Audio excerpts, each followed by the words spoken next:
সন্মানীয় কাৰ্যবাহী সদস্যসকল, সাধাৰণ সদস্যসকল, নিখিল ৰাভা ছাত্ৰ সন্থাৰ গোলাঘাট জিলা ছাত্ৰ সন্থাৰ সভাপতি সম্পাদকৰ লগতে অভ্যৰ্থনা সমিতিৰ সন্মানীয় সভাপতি সম্পাদক লগতে বিভিন্ন বিভাগৰ দায়িত্বত থাকিব পৰা সন্মানীয় বিষয়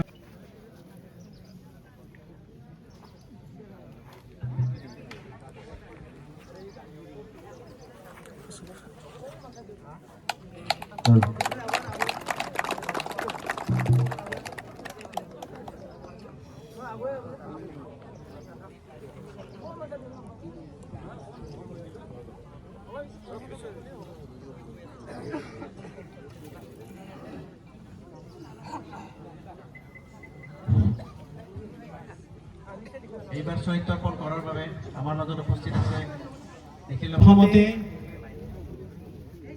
এই ক্ষণত নিখিল ৰাভা ছাত্ৰ সন্থাৰ তৰফৰ পৰা আটাইকে সাদৰ নমস্কাৰ জনাইছো। আপোনালোকে সকলোৱে জ্ঞাত যে নিখিল ৰাভা ছাত্ৰ সন্থাৰ প্ৰতিটো কাৰ্যসূচীত আমাৰ শ্বহীদ তৰ্পণ থাকে। শ্বহীদসকলক আমি স্মৰণ কৰোঁ, বৰণ কৰোঁ। আৰু ৰাভা ৰাইজে ইতিমধ্যে জ্ঞাত যে ৰাভা জাতিটোক প্ৰতিষ্ঠা কৰিবৰ কাৰণে অব্যাহত থকা আন্দোলনৰ কাৰ্যসূচীত বিভিন্ন সময়ত নিজক সৰ্বোচ্চ বলিদান দি ইতিমধ্যে ২৪ গৰাকীকৈ লোক শ্বহীদ হৈছে। এই শ্বহীদসকলক আজি আমি এই ক্ষণত অশ্ৰদ্ধাৰে বৰণ কৰিছোঁ।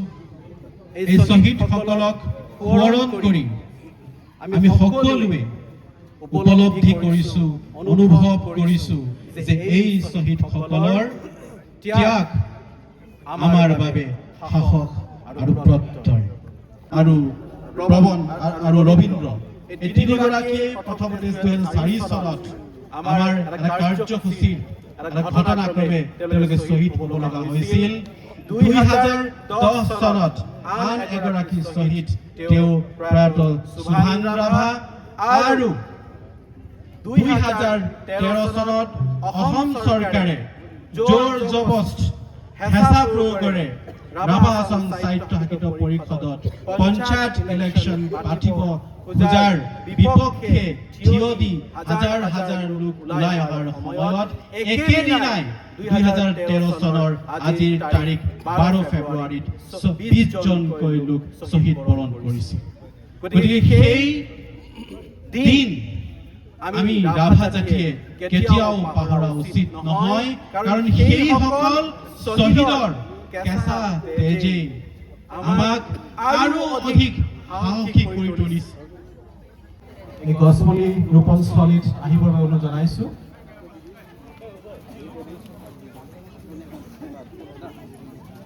নিখিল ৰাভা ছাত্ৰ সন্থাৰ ৪৬ সংখ্যক প্ৰতিষ্ঠা দিৱসৰ লগত সংগতি ৰাখি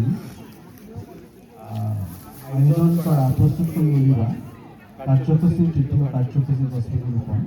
আৰু গছপুলি ৰোপণ কৰিবৰ বাবে আমি আমন্ত্ৰণ কৰি আনিছোঁ সৰুপথাৰৰ বিশিষ্ট সমাজসেৱক শ্ৰীযুত জীৱন চুতীয়ালৈ আৰু শ্ৰীযুত অনিল ৰাভা প্ৰাক্তন সভাপতি বৈধমপুৰ পঞ্চায়ত গোলাঘাট জীৱন চুতীয়া অনুৰোধ জনাব আমাৰ সাংগঠনিক সম্পাদক প্ৰতুল ৰাভা। আমাৰ মাজত উপস্থিত আছে এই অঞ্চলৰ বিশিষ্ট ব্যক্তি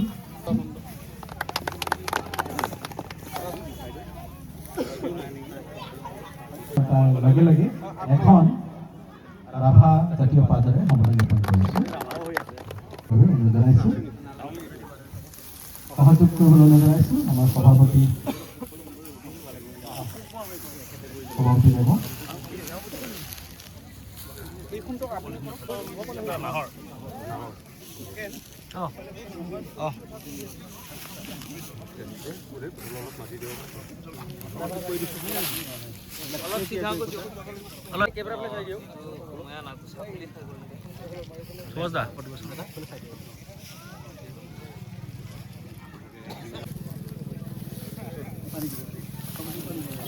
ইফালে দিও অলপ পুনৰ কাৰ্যসূচীৰ জৰিয়তে আমাৰ সমাজখনত আমাৰ নৱপ্ৰজন্মলৈ বৃক্ষৰ বা গছ গছনিৰ প্ৰয়োজনীয়তা ওপৰত যথেষ্ট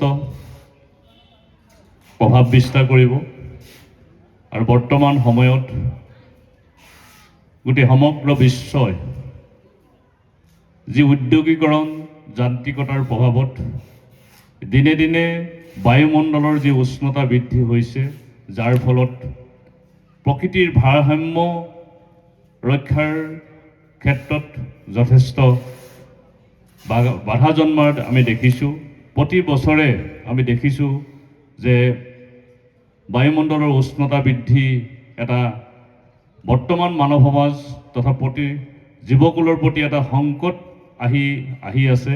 গতিকে অহা দিনবিলাকত আমি প্ৰত্যেকেই আচলতে সজাগ সচেতন হোৱা প্ৰয়োজন আছে।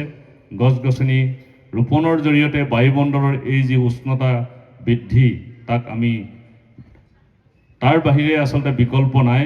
গতিকে গছ গছনি আমি ৰুবই লাগিব।